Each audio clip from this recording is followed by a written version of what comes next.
So uh, we we implemented this idea in a couple webinar series ago on this topic, and the idea of having a wrap-up session that was more of a general question and answer related to the first four sessions, and it's proven to be pretty popular.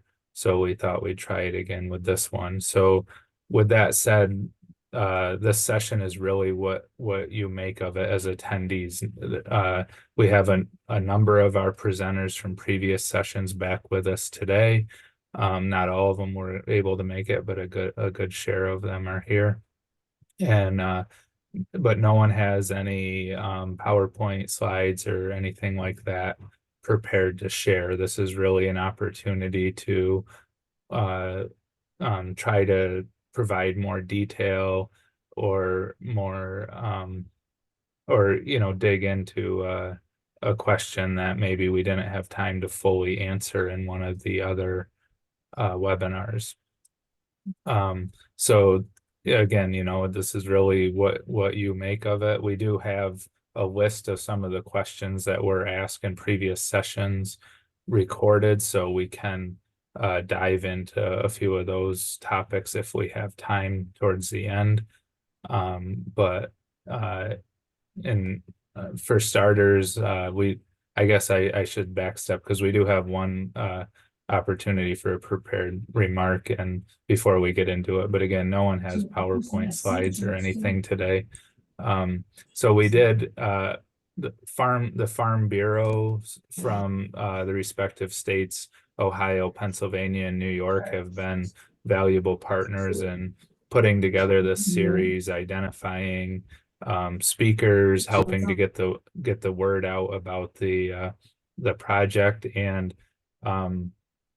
we did want to have a little time if any of our Farm Bureau partners uh, wanted to give kind of an overview of what they're seeing in their respective states. So we due to scheduling conflicts, uh, our Jeff Williams from New York and um, our partner from Pennsylvania, Lily. Sorry, I'm all of a sudden drawing a blank on the name here, but Guthrie. We're going to be late joining, but we do have Dale Arnold here from Ohio, and we also have some other folks representing New York and Pennsylvania from various points of view. So we, do have some background knowledge there. But to kick things off, Dale has kind of an overview of what's they've been seeing in Ohio, and then from there we'll start taking your questions. You can type them in the chat. You can start typing questions in the chat now if you would like. If you feel more comfortable, you can raise your hand, your virtual hand on the reactions tab down at the bottom. And when at the appropriate time, you can unmute yourself and ask your question that way too. But go ahead, start using the chat, and after we hear from Dale, we'll start taking other questions. Turn it over to you, Dale. Looks like you're muted still, no? There we go. Thank you, Joe. Appreciate that.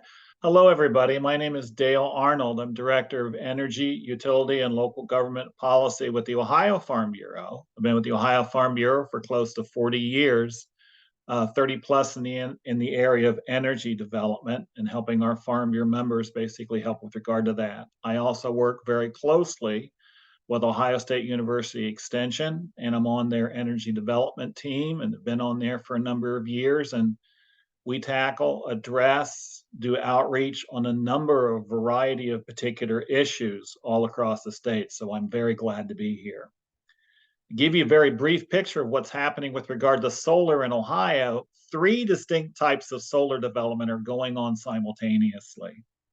One is utility scale. That's the large stuff. A utility scale project is a project that is 50 megawatts in capacity or generation size or larger. Governance is with the Ohio Power Siting Board. And Ohio Power Siting since 1963 has been part of the Ohio Power Siting Board. All technologies, all public and private generation basically is subject to their jurisdiction. One uniform system of rule, regulation, law, process in the state of Ohio and all of its 88 counties. Also, too, the opportunities for local government, community stakeholders to be involved in that process through intervention. It's a judicial process. It's very much like a court of law. The application itself is stated as evidence, and many things you can do in legal procedures and case proceedings are done there. Stipulations, negotiations, examination, cross-examination, a number of things basically are done with regard to that. We have around 60 utility scale projects in the state under different aspects of development. All of them basically have initially their transmission paperwork with PJM Transmission, the Federal Energy Regulatory Commission, North American Electric Reliability Council, which is their first step, and are working with folks through those processes. That's the big stuff. The small stuff, kilowatt or rooftop level through 4.9 megawatts, is considered on site. It's on the customer's side of the meter. They basically are able to establish a system on their side of the meter, home, farm, mercantile, industrial, utilizing this technology as a tool to help them control their individual energy costs. Governance is an effective interconnection agreement between them and their local public utility because it's interconnected into the local distribution circuit. Also, township and counties through zoning do have some prospects or some options open with regard to governance on setbacks, building inspection, those particular types of things. And so that's the two scales, large and small. Ohio is going through a process right now for that middle ground. It's being called community scale. In the last two legislative sessions with House Bill 450 and House Bill 197, there's been a proposal to establish what are called community scale solar projects. They would be between 5 and 49.9 megawatts in capacity. Once established, interconnected into a local distribution circuit, being able to do power marketing and different things, homes, farms, businesses would be able to subscribe to receive benefit from those particular systems. Even though there's no rule, regulation, law, process in place, for the last 3 years, we've had a number of developers and field agents in 65 of 88 of Ohio's counties contact farmers, contact local governments with regard to approving projects today so they could start development. Again, no real rule, regulation, process, law, power siting authorities have been established there. The only thing that has been established during our lame duck session in December with the Ohio General Assembly, House Bill 501, which was a technical corrections bill for county and township government. There was a brief amendment on that saying that if a project wanted to come in and develop itself, and if it was not under the Ohio Power Siting Board's jurisdictional authority, power siting authority would be conferred upon county commissioners and local zoning appeals boards if they had zoning in place. I've been working with a lot of township trustees, county commissioners, community stakeholders to create those governance documents, that zoning, to take a look at governing how those projects could be developed in their particular rural communities. And it's been a rather complex issue over the last 3 years or so. I'm also still working with a number of farmers and rural residents who have been approached with leases, easements for lines, a number of legal documents. Again, questions are being asked. We're helping folks basically find those answers. And those complexities are very much there. It also complements a number of things we're doing with regard to oil and gas, hydrogen, energy storage, transmission systems, pipelines. We tell folks this: in the 21st century, your ability to be at the table for merchant plant function activities is important.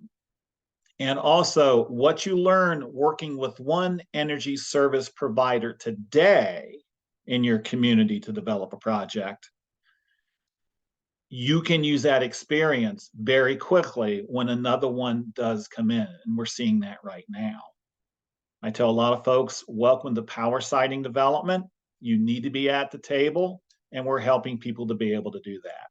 Joe, that's just a brief summary of what we're doing. For more information and things, folks, please give me a call or contact me, and the information will be here and forthcoming. But Joe, thank you very much. Right. Thank you, Dale. So yeah, with that, now again, we'll open it up. Either you can put something in the chat or raise your hand, and I'll try to monitor what we got going on here.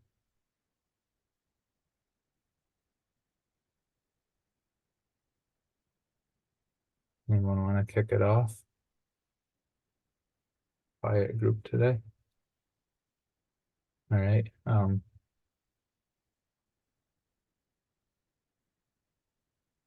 Well, if that's the case, then I'll dig back into our notes here.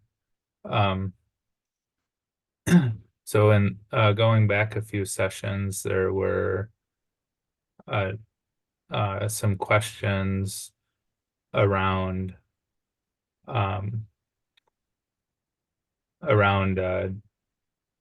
the current land use and you know, if a project included any sort of deforestation, whether entirely for the project or related to a, you know, a certain you know, portion of the footprint that needs to be where trees need to be cut down. So that one had a few comments around it, and I just wondered if any of our experts here had any comments about how that's being mitigated or how that's being analyzed in the different states in terms of, you know, a project that is going on a quote unquote, you know, vacant field versus where there's trees that need to be removed, and how that's being handled in the different states.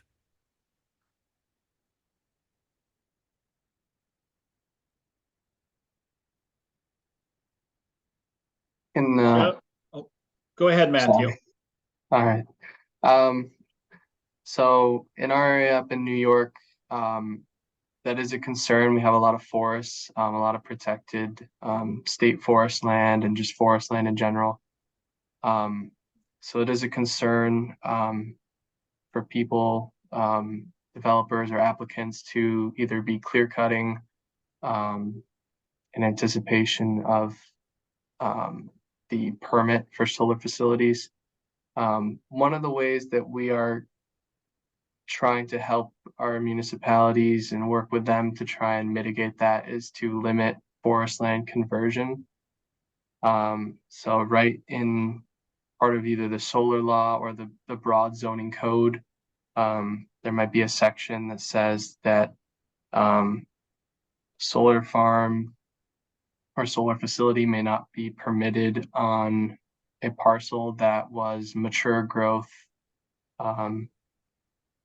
maybe 6 months or 1 year prior to the filing of the application. And that's just a way to kind of help protect the forest resources and the natural resources of the town. So I'll just offer that up. That's just one way, but that is a concern in our area. So this is Dale, building upon what Matthew's just said. It's interesting. We're looking at those particular issues in Ohio too.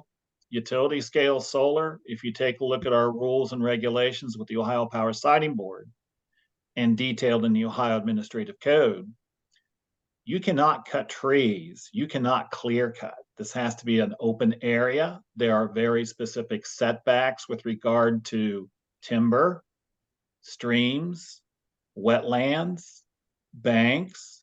There's very limited amount of cutting which can be done, and all of that has to be detailed and approved in the permit itself. Another reason too, people are rather concerned and want to see that type of rule, regulation, and process adopted by counties and townships when it comes to that middle level I was talking about, community scale solar development between 5 and 49.9. All right.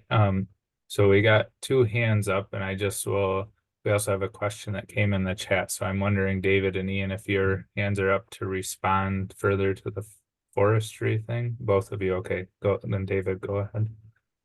Yeah, I would just again amplify a little bit what Matthew and Dale have just said with regard to New York, just as a reminder that in New York, they're dependent, just as in Ohio, although the scales are different, they're different categories of solar development.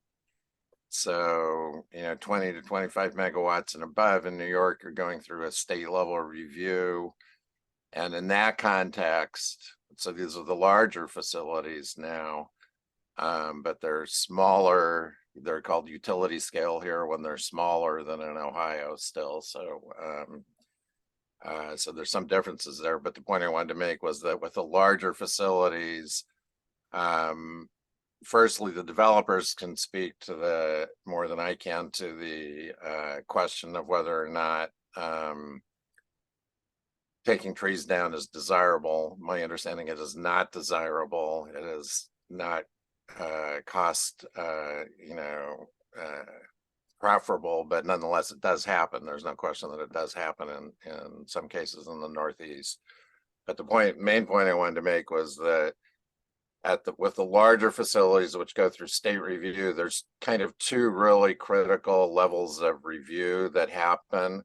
One of them is very few, if any, developments are going to happen in our state without getting an award of renewable energy credits through a competitive process through the state, and that in that process of prioritizing which developers get these renewable energy credits, there is a series of points that are awarded that have to do with the the impact on farmland, forest land, other kinds of lands. So it does not prevent developers from cutting forest land, but it does make it dispreferred relative to other projects that don't do it. And then the second piece is that happens relatively early in the development process. Later, what happens is it goes through the actual formal permitting process, in which other kinds of in some ways more formal environmental reviews can happen, and that of course depends on the exact specifics of what happens during that review process. So that's at the state level. And at the local level, it's local planning and zoning authority and local decision making, which also will generally require a review, in which case it depends on what your local laws actually have in place, as Matthew was implying. Anyway, that's all I'll say. Ian? So these are all fantastic thoughts, and I just from a perspective of there being municipal planners on, I do think it's important to consider that a true agrivoltaic approach would consider regional planning that's being done.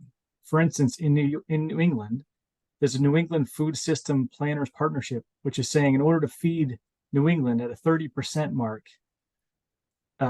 there's going to need to be more farmland created, that we can't do it off of the existing farmland, and we're losing the existing farmland. So just a point of reference, if it's in conjunction with identified areas where there is prime soils, that there have been trees grown up because of lack of farming, and that could be reclaimed for agricultural production done in a particular manner.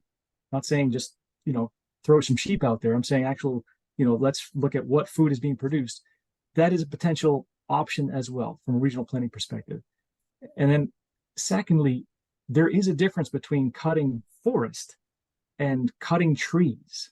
And the reason I'm saying that is because agriculturally, we cut trees all the time. Mother Nature is continually infiltrating into fields. And we've had some instances where there are farms with field drainage ditches that were man-made that have grown up with trees around them. And there are projects that are agricultural, solar projects, and they're saying, geez, it says in this legislation that you cannot cut trees. Well, cutting trees that are adjacent to a man-made ditch that hasn't been maintained because of lack of resources is completely different than cutting virgin forest.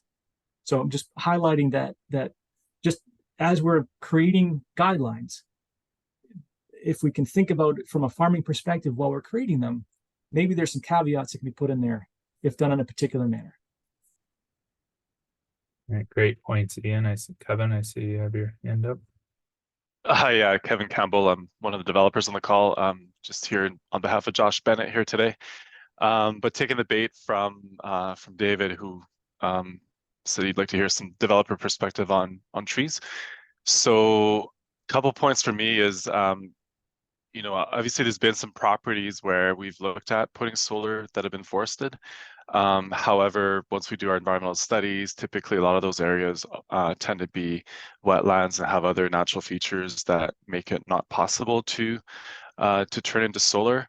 And another comment that I've heard in the past too from the state is that as we all try to meet our climate change goals, I mean, the sequestering of carbon in our forests is an important component in addition to generating renewable energy. So to cut trees to generate renewable energy, I know that some don't necessarily see that as the solution.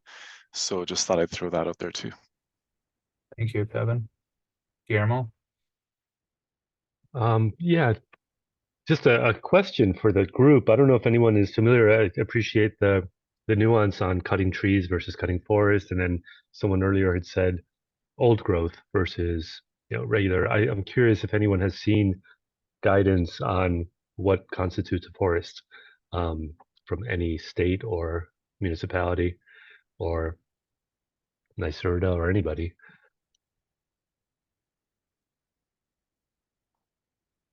Any responses to that? So I can chime in on just a federal definition of forest. So the Forest Service has their own definition of what's a forest, and it has to do with size and shape. So there's a certain minimum size for the USDA Forest Service. So it's not just type of trees, et cetera. So a narrow strip of trees would not be counted as a forest by them. To my knowledge, I'm not aware that federal definition is being used by states or other municipalities in this context. It may be or may not. Can I just ask you a quick follow-up? Just with your experience, do you think that federal definition is something that should be maybe promoted to municipalities that may not be aware of it, or is it something that maybe needs updating? Or yeah, sorry, I don't have an opinion on that. I don't remember the details well enough, and I haven't thought about it in this context. Okay, yep, thank you. All right, and I'll just make one final comment on this topic, and then we'll move on. But another thing that has come up with landowners that kind of ties into this and other zoning and planning regulations is around the efficiency of the land use for the owner. And we want to encourage these projects, if they're going to be nested in with a farm, to have minimal impact on the rest of the farm operation, right? And from that standpoint, I've heard of a few scenarios where avoiding a forested area has led to the project being a kind of an absurdly odd shape that actually has created more headaches for the landowner who's still trying to farm the rest of their farmland around the project. Where if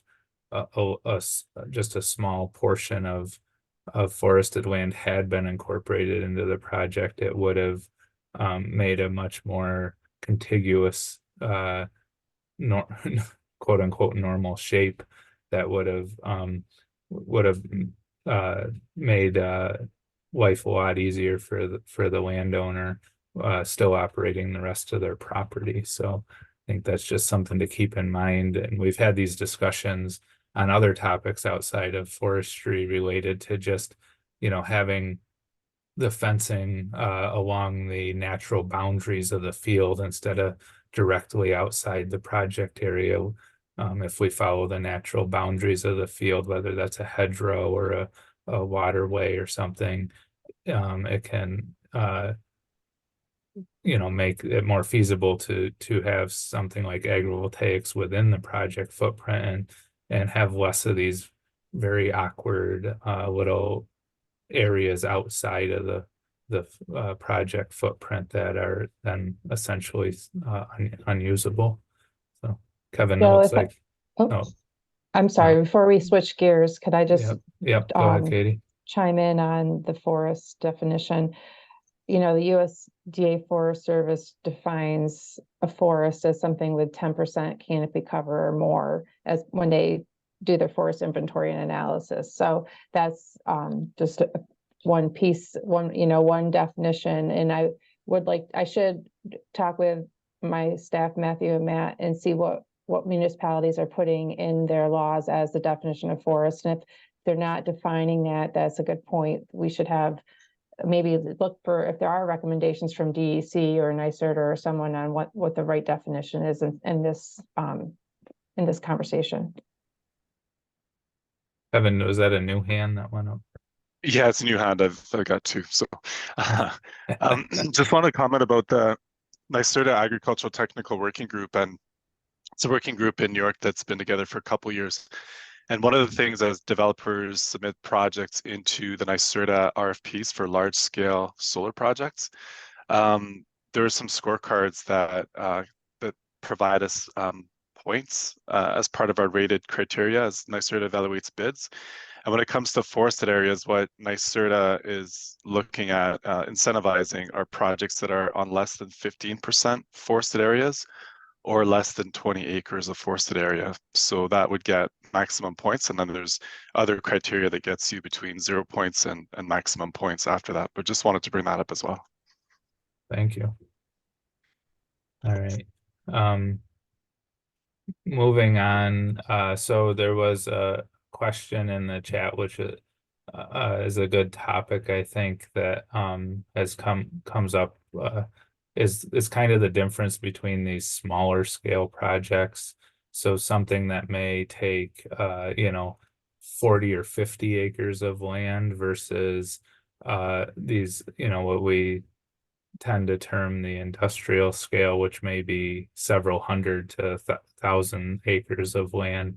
And so if we use that as context of, the 40 to 50 acre project versus the maybe, 500 or 1,000 acre project, then the question is around mechanisms that are in place to preserve higher value or prime soil type farmlands, and how the implications are different with a small project versus a large one.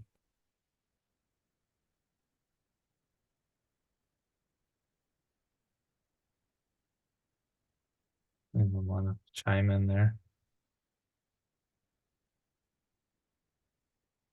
Sarah? Hi. So I'm speaking from the Michigan context and also the planning context. And for those that didn't join the kind of first session, one of the projects that I'm working on is a 6-state zoning database of solar ordinances, mostly kind of Ohio and farther west. It's not super common to regulate based on quality of land or soil type. But some jurisdictions are trying to do it or starting to do it. The caveat that I often give, which I mean, so if that's what you're trying to think about, is if particularly if your zoning ordinance, for example, differentiates based on kind of size of project, you can apply a standard associated with soil type or soil characteristics to one scale of project versus another scale of project, or limit the percentage of a project that is in, you know, those high quality soils, if all you care about is soils. So that's how you could do it. And I think that there's a mechanism for that. The reason that you might not want to do it, that I tell communities about, is like, if you don't regulate for any other kind of land use based on soil type or based on, you know, farmability, I don't know that it's fair to do this, to extend this to solar. And so instead, what you might think about is either applying that to lots of different kind of land uses, including golf courses, or think of other kind of large users of land, or think about the reversibility of solar and making sure that your ordinance is doing things that don't jeopardize long-term farmability, so that you're not moving a bunch of topsoil, that you're that would make it, you know, not as reversible in the future. I'm sure others have more to add on there, and I see Mohammed's hand up too, so he can give you more context within your region. I'll just add quickly. This is Mohammed here. I agree 100% with Sarah's wisdom and her insight.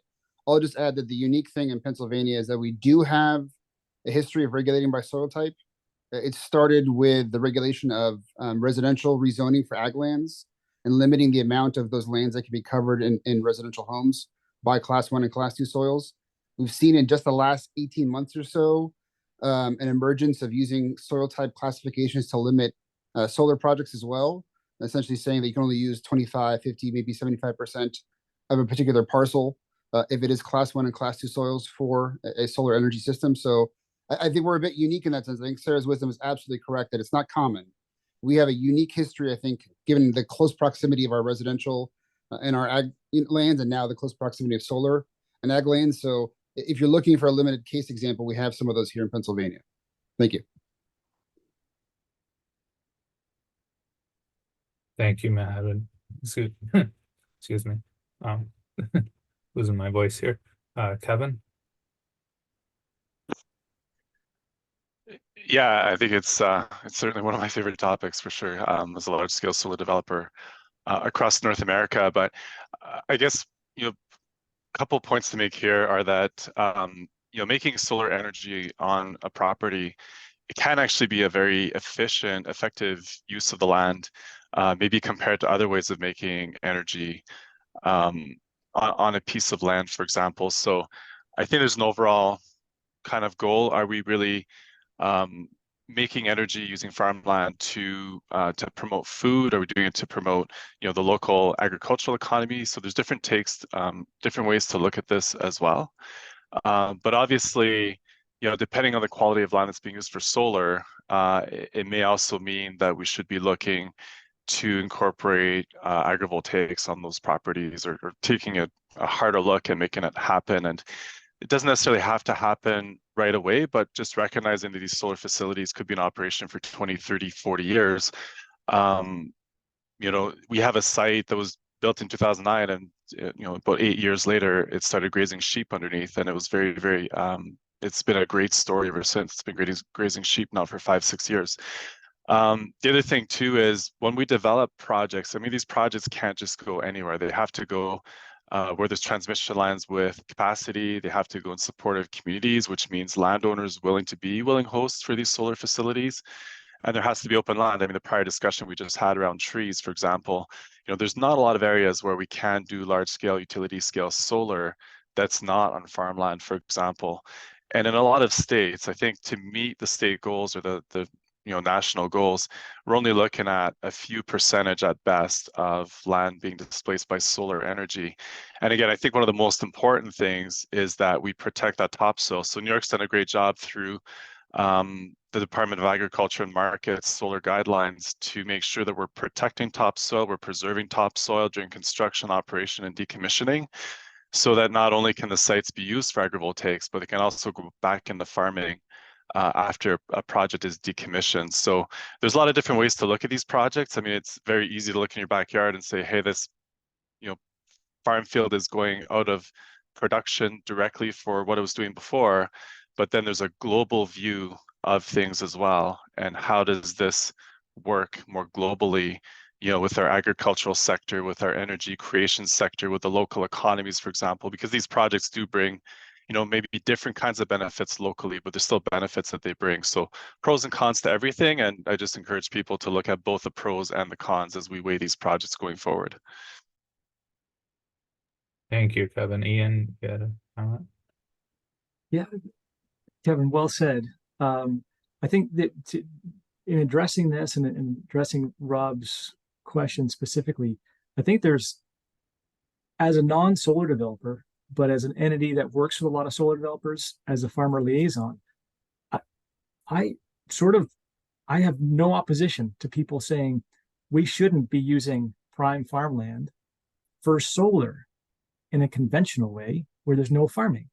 Because I think that does kind of push us towards those developers that have historically resisted change to get on the bandwagon. For agrivoltaics is the way of the future.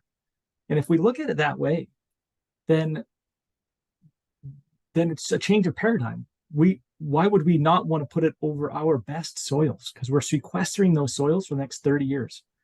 We're basically taking a farmer that may be cash strapped, dairy going out, wanting to maintain their herd, wanting to maintain land and production. It's saying you're guaranteed to have this if you do X, Y, Z. If you grow in a particular way, let's sequester more carbon by using regenerative practices that are encouraged, because they could get paid a vegetation management fee instead of being a lawnmower that's getting paid. They could graze with cattle, they could graze with animals, they could forage production, they can harvest hay, they can grow soy, they can grow all kinds of things under these panels. So I think this question is something that we should not run away from. We should run towards.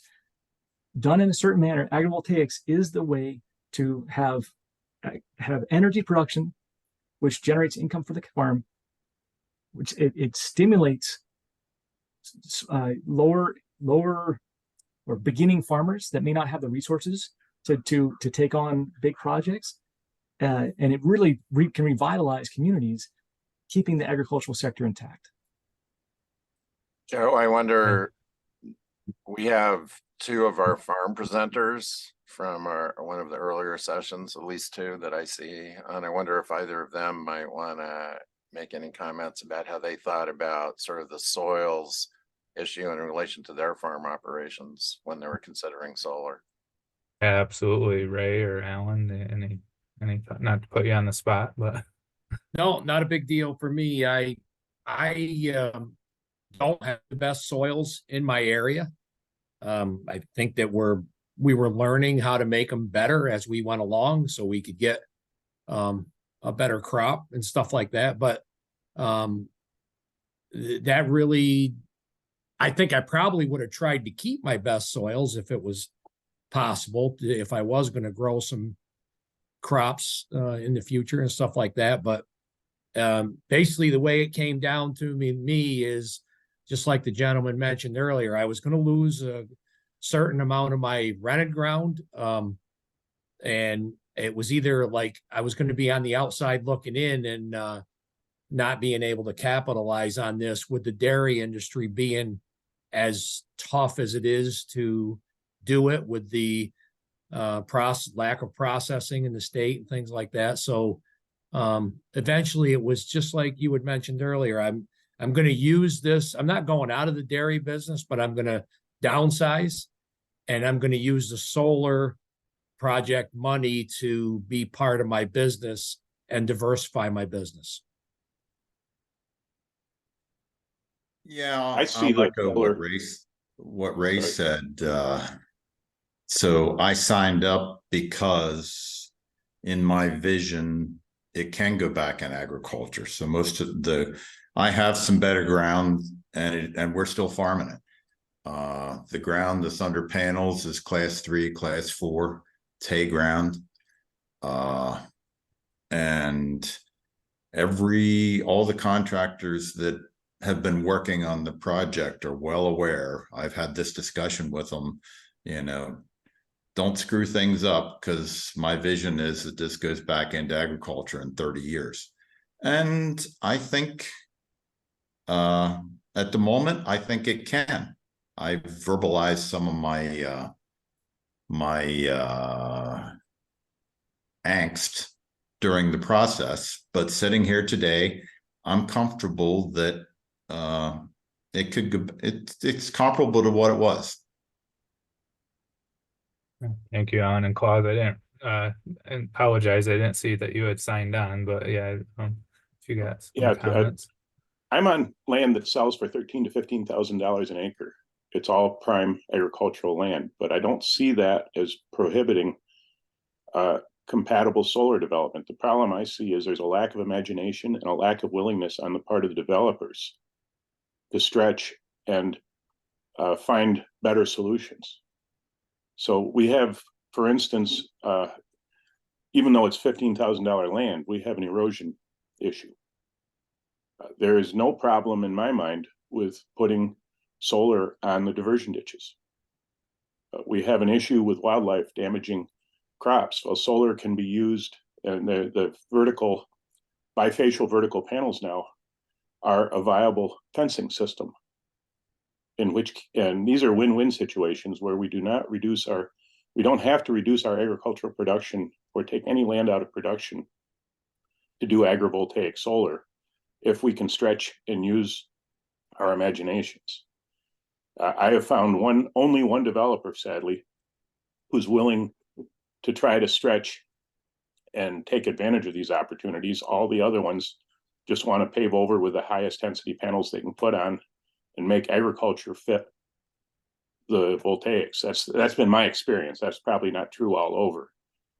But I have found one developer who's willing to look at the opportunity and the situation that we have, and is willing to design the system so that there is an enhancement of our agricultural resource, actually likely to be an increase in production and no diminishment of the agricultural resource. And I think we have a lot of those opportunities that we're just not looking at.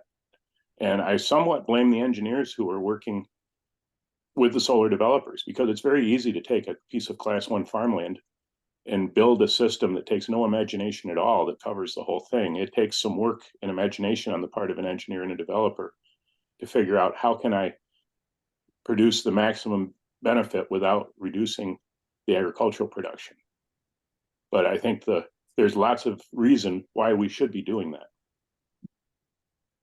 Thank you, Claus. And Peter, I see your hand there, but I wanted to take the liberty to make a comment here as well, especially as we think about this from a zoning and planning perspective with land uses.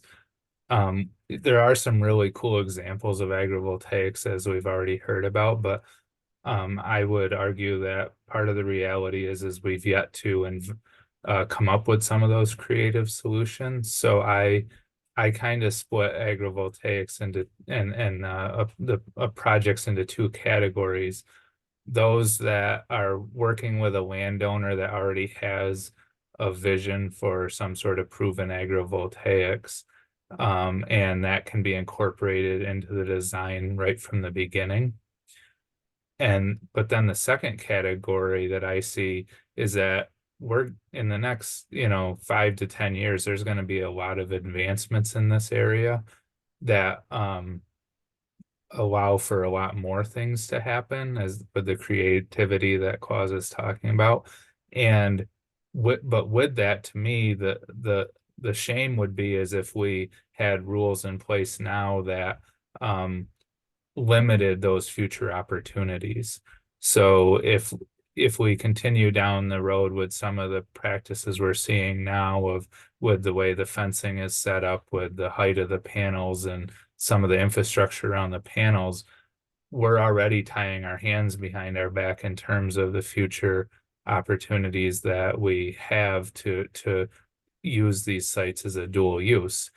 And so to me, the reality is we may not use all of them as dual use from day one, but anything we can do to think outside the box and leave the door open for future dual use. And, you know, we don't have a crystal ball, right? I mean, it's kind of asking the impossible a little bit to envision all these different scenarios, but I think we are accumulating a list of practices that will likely provide more flexibility going forward.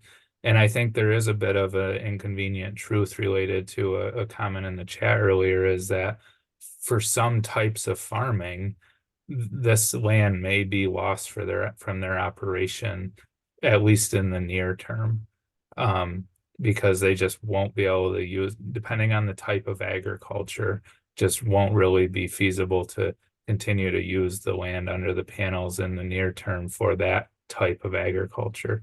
But it doesn't mean that we won't advance to that down the road, or that the farmer may get creative and think, well, I'm a dairy and I can't grow corn under these panels right now, but I could shift gears a little bit, diversify my business into something else and use that. So we've been trying to develop kind of an ongoing list of practices that we feel are friendly to agrivoltaics, even if we're not currently, envisioning agrivoltaics on a certain plot of land. And I think that work is going to be important as well. And for groups like, like that are for our municipal leaders and groups like the Tug Hill Commission that help our municipal leaders and working with Cooperative Extension and other groups to think about, try to think through all those scenarios and make sure that we don't end up with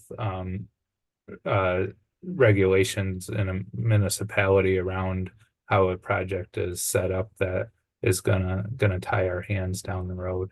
So that's my little spiel. I had the microphone, but we'll move on. And Peter had his hand up next.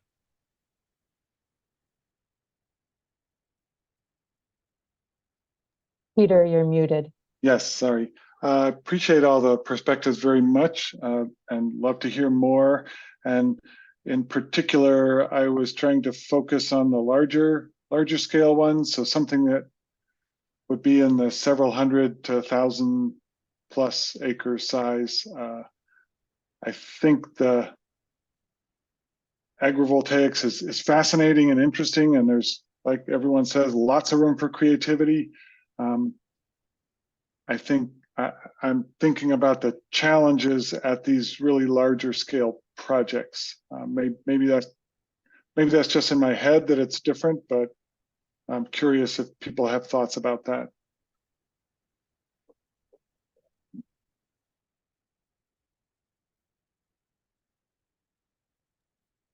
This is Klaus. We are conceptually working on a large scale agrivoltaic project. And if we can get it to work, we're only 2 miles from a power plant here and a major hub of power lines. There's a large number of grazing farms.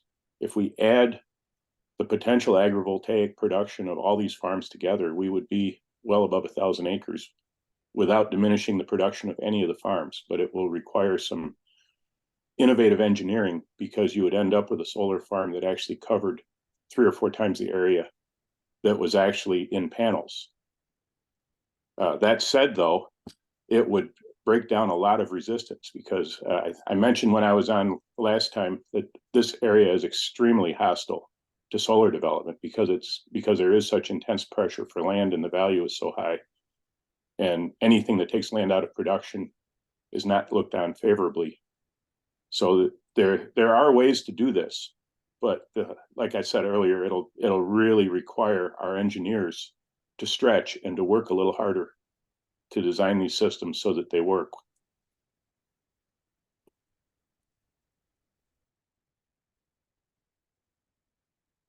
Now I'm muted.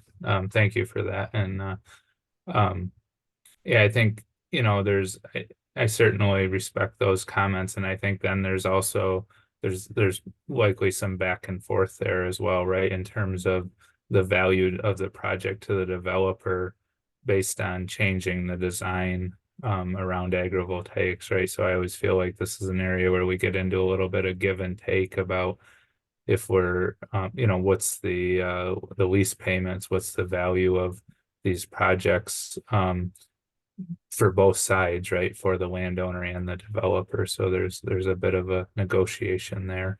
But with that, I want Mohammed's had his hand up for a few minutes, so I wanted to get to that before we move on. So. Just to tie in this issue of agrivoltaics in our previous conversation about soil quality distinctions, we've already started to see municipal ordinances where they're differentiating the sort of coverage or utility of the land based upon the presence of agrivoltaics. For example, we've seen one where it limits, you know, lot coverage to maybe 25% for class 1 soils, but if agrivoltaics are integrated, it goes up to 75%. And so we're starting to see incentive sort of conditionality in the ordinances that give an incentive to the introduction of agrivoltaics. And we're also seeing it, I think, most critically to mention here, is in the tax space and the reassessment of lands.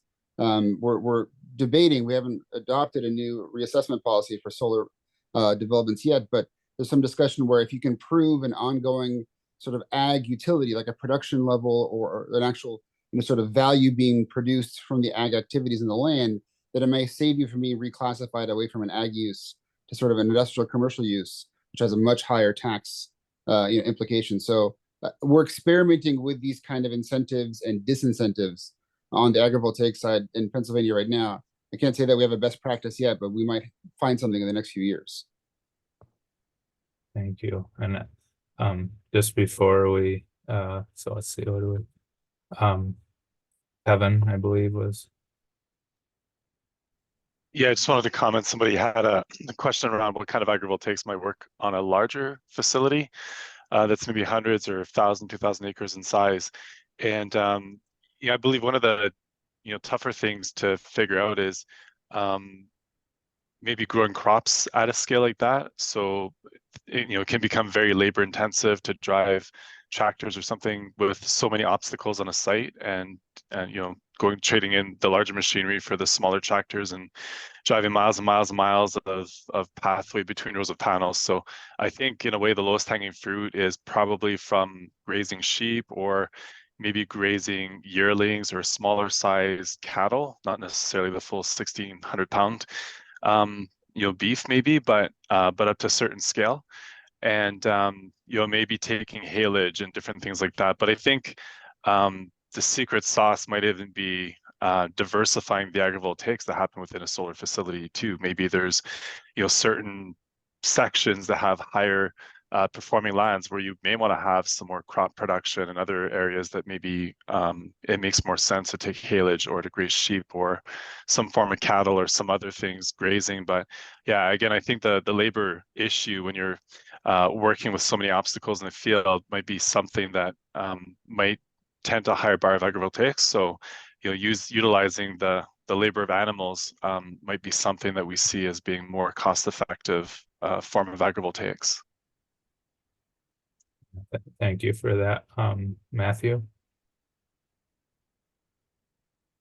Yeah, I really find agrivoltaics really interesting, and I appreciate everybody's comments about it. I just kind of wanted to weave maybe the local government perspective into this. A lot of local boards maybe don't have the experience or the nuance to regulate something as new as agrivoltaics, and it's very complex and complicated. So for a lot of our rural towns, we're helping them curate their own municipal regulations and things like that. but with a lot of new technology like solar being rolled out as on such a large scale for a lot of our very rural towns, expertise and experience is kind of hard to come by. So I just wanted to throw that out there and maybe keep that in mind when working with agrivoltaics and just solar in general, is a lot of the local boards maybe feel overwhelmed by some of the complexities of solar development. So Thank you for that, Matthew. Klaus? And you made a really important comment, I think, about the give and take between the farmers and the developers. We already voluntarily had farmers say that they would take a much lower price per acre to lease if they could have the benefit of having, say, elevated solar panels in their cow pastures for large ruminants, because of the benefit to the animals of having the shade.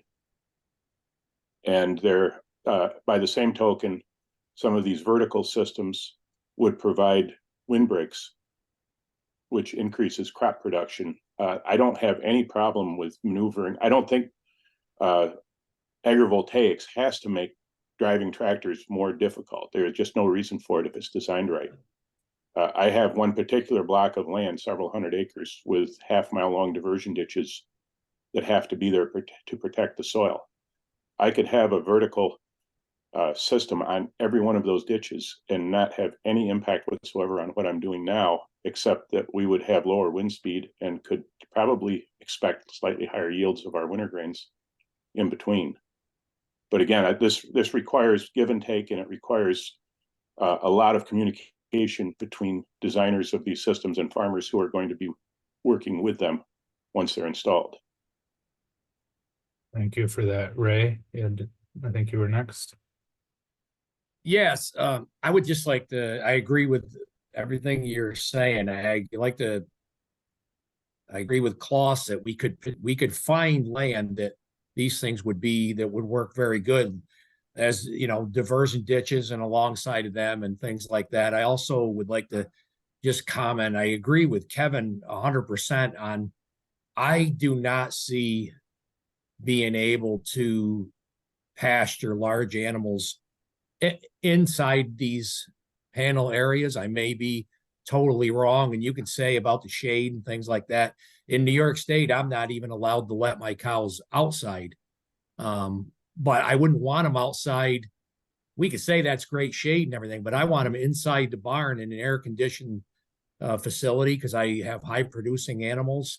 But as far as using that for a large ruminant, I don't see it working. And as far as driving tractors down in between these panels, I don't see that working. Where I can see a huge advantage going is when they get done putting these panels up, there's so much wasted land because of the setbacks and things like that, that maybe we could put another perimeter fence on the outside of it where you could pasture animals and things like that. But there's literally hundreds and hundreds of acres around these facilities that become almost useless after we get done putting these panels in. I would like to see the setbacks be, why not put as many panels as we can on as few acres as we possibly can? Mm-hmm. That's what I would like to see, and not try to figure out how to farm it in between panels. It's just not going to work, I don't think, unless it's for chickens or sheep. Sheep work very well, things like that, but I don't see putting large animals in there. So yeah, great points. And I'd like to acknowledge the differences in scale here and systems. It's like, Judy, can you mute? Sorry to call you out, but I would like to acknowledge that, you know, there's a million different ways to farm, right? And so we have grazers that are grazing both young stock and they're milking herd. We have dairies that are often larger size, though not always, that do have climate controlled facilities and keep their animals inside year round. And both of those are perfectly valid ways to dairy farm. but they do come with very different needs, right? Of letting the cows out on pasture versus using mechanical harvest for essentially 100% of your forages. And so I just wanted to acknowledge that from the last two comments, because there's, we see both as viable models in the Northeast US, and we have to think about, it's the same with the agrivoltaics as it is with the dairy farm itself. It's not a one size fits all approach. We have very different models that all can work based on a person's management preferences and resources. So I just wanted to get that out there. And with that, I think, that gets back to being creative, because there has, just for a quick example, there has been some research done on grazing dairy replacement animals. So young stock, the what we call the heifers that haven't freshened into the milking herd yet. And there's been some interesting work about grazing those animals, even on a larger dairy that has a confinement system for their milking cows. So, maybe we incorporate something there. And Ray mentioned a number of the issues that I didn't specify very well in my previous comment, in terms of, some of the things that we may be doing and we think we're doing in good faith towards a project, but actually create more problems, are related to setbacks from the road, where the fencing goes, following like the contours of the land versus the project footprint, the lot coverage ratios. A lot of those sort of things can actually end up kind of working backwards versus what we had intended them to do. So those are, he did a good job highlighting some of the areas where I think from a zoning standpoint, we really have to step back and think through. And to Matthew's point, right, these conversations involve all of us. We all have our specialties, we all have our areas of focus, and hopefully webinars like this and the work that we're doing through our various entities, we're talking to each other, so that the agricultural experts can be helping the municipal leaders, guiding them through some of these best practices and stuff. So with that, Dale's had his hand up patiently for a little while here.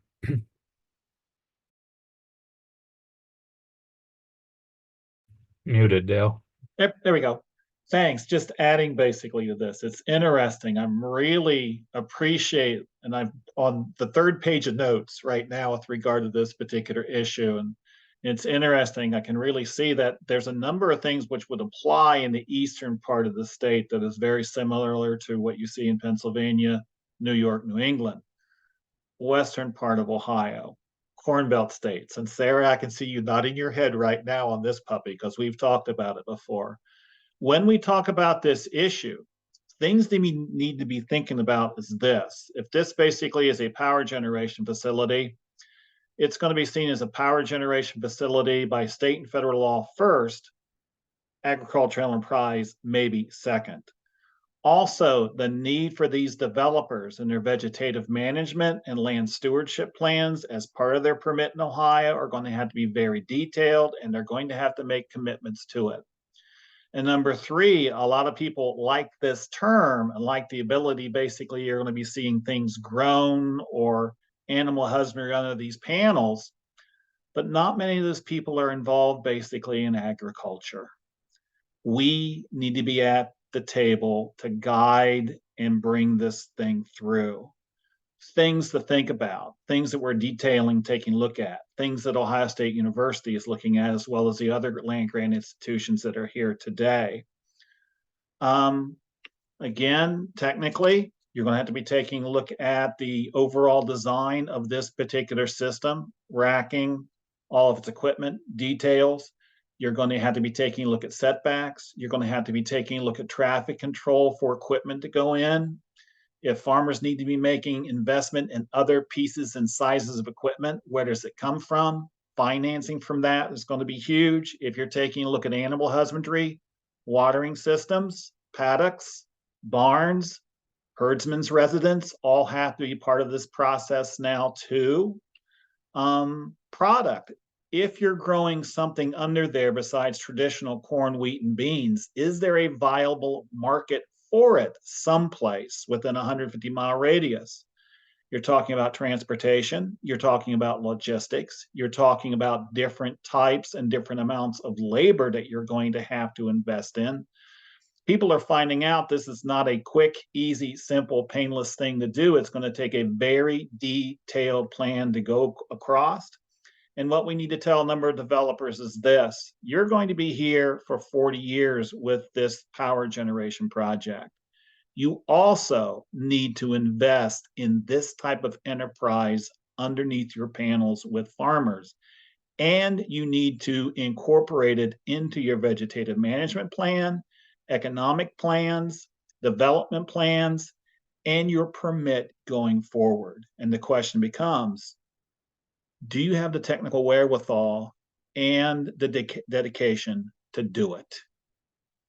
That's going to be huge. And those are things we still need to be at the table at discussing. Thank you for your time. Thank you, Dale. Ian, you had a hand up. Yeah. Dale, love your comments. And that's like Solar Agricultural Services. That's what we do as an intermediary in working with farm bureaus and American Farmland Trust and solar siting things. And where there's a will, there's a way. And I think, just to echo your thoughts, a good plan, the memo is being understood. Solar developers like EDF and others that are on this call are doing those kinds of things. They're aware of the questions that need to be asked, and they're at the table, and farm bureaus should be asked to join that table, because it is a comprehensive thing that it's going to impact the community, particularly utility scale. It's going to impact the community. It's going to impact the farmers that are there. And I think that's the thing that, for those, there are developers and municipalities that are on this call, when a farmer looks at the planning board and the permitting authorities and says, I got this, whether it's Claus or Ray or something like Alan, yep, I've worked with the developer, we've come up with a plan, we've got buried irrigation lines for spigots for watering my animals, here's how the management is going to work, here's the crops that we're going to grow, here's how we're marketing them, and here's that we're not checking a box, because agricultural is inherently dynamic. This is going to change in 5 years. So the planning boards also have to be aware, and I said that the plan that is today is going to change. So what mechanism is there to allow for that, to keep it in current use taxation? All those things are being thought through, and those developers that are thinking about agrivoltaics in what I would consider a progressive way. And I think once we do it a couple times, once we've proven it out, people will get that, and the bar will be established, it'll be raised, and then it's off the races. So versus the alternative here, the alternative is we think about it and think about it and think about it. Meanwhile, developers are going rampant, and in order to achieve the federal and state goals, renewable wise, we're going to lose 8 to 10 million acres, primarily of farmland. So it behooves us all to collaborate. I guess my parting words here, to collaborate, use our great minds to focus on energy and come up with some good plans and implement them.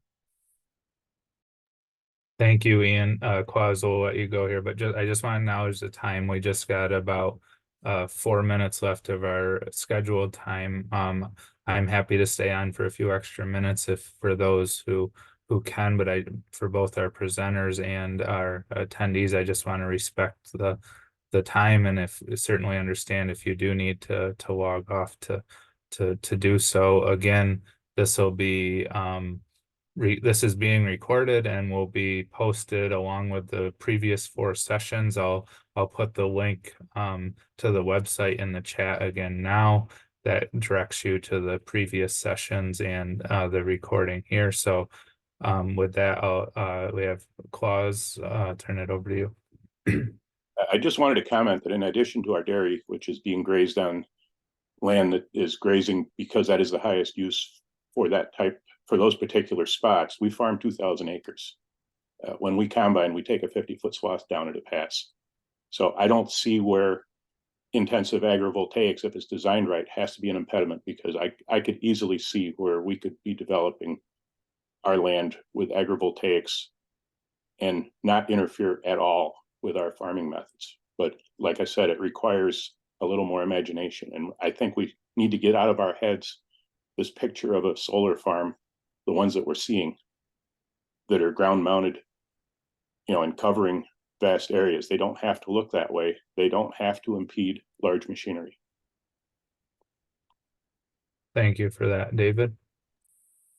Yeah, I just thank you, Joe, and everyone else. I just wanted to kind of go back to the overall logic of the series, which I'm thinking is coming up in very interesting ways in this discussion, which is we had 4 previous presentations showing different kinds of perspectives, different sort of perspectives on what's happening around the development of solar. So one of the things, for example, that to me that highlights as I hear different people's perspectives on this is, let's think about, for example, what Klaas I think is very appropriately highlighted is the possibilities if things are done right. And many of us have talked about today about sort of like what what solar development and or often including agrivoltaics can look like. But I want to juxtapose that perspective against a real world issue, which I think Matthew brought up earlier from the perspective of working with rural local governments, is that there's a regulatory process that most of these things have to go through, and a lot of people in decision-making processes in those regulatory bodies are already stretched pretty thin with what they're trying to do, and that this is really new. So we have kind of a systems problem here that juxtaposes best practice with ordinary practice. So like, to me, that's one of the big things. One of the reasons I'm in extension, and I appreciate people like Tug Hill and others who offer technical assistance, is that if we're going to get from closer to best practices being ordinary practice, we need a lot of work to be done out there with farmers and local governments and other stakeholders before we can possibly do that. Thank you, David. Kevin? Yeah, just a couple of last thoughts for me on this call here, and thanks for all the great discussion. It's been really insightful to hear all the thoughts around this. But number one, I think in New York State, let's say we need to put 200,000 acres of solar panels on farmland to meet the state's objectives. That's maybe about 3% of farmland, and that's if we were maximizing solar production on the land that we're putting solar panels on. So if we need to design in a different way, or maybe space out solar panels a lot more, would we rather incorporate other forms of agriculture that are maybe pro-farming, but end up using, say, 300,000 acres of land instead of 200,000 acres of land? So there's one point for maybe using less land, but incorporating maybe less agricultural options, or using more land and incorporating more different kinds of agricultural options, right? But in either case, you're still farming within obstacles, which is a term that I learned about a month ago and I keep using. The other point too is the price of electricity. So when us developers put together our projects, typically whoever has the cheapest price for the electricity being submitted is the one that's going to win. Now, there's other caveats with that too. There is some rated criteria that comes into play. And so it's not necessarily the cheapest price that wins, but generally speaking, that's the case. So if we can design the greatest system that incorporates large tractors, big spacing, all that kind of stuff, but usually that may also entail a higher price of electricity to make the project feasible, and those projects may or may not be the winning projects. So just a couple other tidbits to consider as we're having these conversations. Yeah, thank you for that, Kevin. And it just makes me think of a recent conversation of kind of, we spend a lot of time talking about solar versus ag versus, and then throw in agrivoltaics, and sometimes it seems as though the discussion is either or. And I think, one thing I just thought of here is in some recent discussions where we've talked about the 3 options, and it really has to be between the developer and the landowner and municipal officials. But sometimes it might be this site is best suited to maximize solar production. Sometimes it's best suited to maximize agricultural production, and sometimes there might be an opportunity to have both on the same site. And I think hopefully we can be more thoughtful about thinking about the three options and being accepting of all three options based on the landowner, the business model of the farm, and the developer, and versus trying to, perhaps awkwardly force in something into one of those buckets that it doesn't fit in. So I just was reminded of that, and with that, we're at time again. We'll keep this open for a few minutes if there's any last things, but I really want to thank everyone for a great discussion today. I want to thank our speakers who presented throughout all 5 sessions now and shared their valuable insights. And to David's point, the original theme here was offering perspectives from multiple points of view on this topic. I think we've accomplished that and had some really thoughtful discussions. And I would encourage you to keep these discussions going, whether, within your own county or state or with this group here.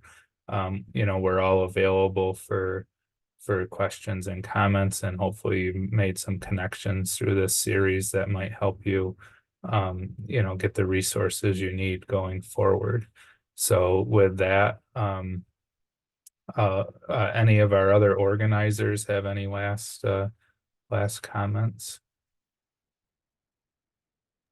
I'd really like to thank our organizing team from Cornell, Pennsylvania, and Ohio, and New York Farm Bureau as well, in terms of pulling all this together and making it available to everyone. So again, the recording will be up on the website, and feel free to reach out with any questions. And if you can't find the contact information of a specific presenter, reach out to myself or someone else in the group, and we'll make that connection for you. Just putting my email in the chat there. So with that, if there's nothing else, I'll wish everyone good Thanksgiving here in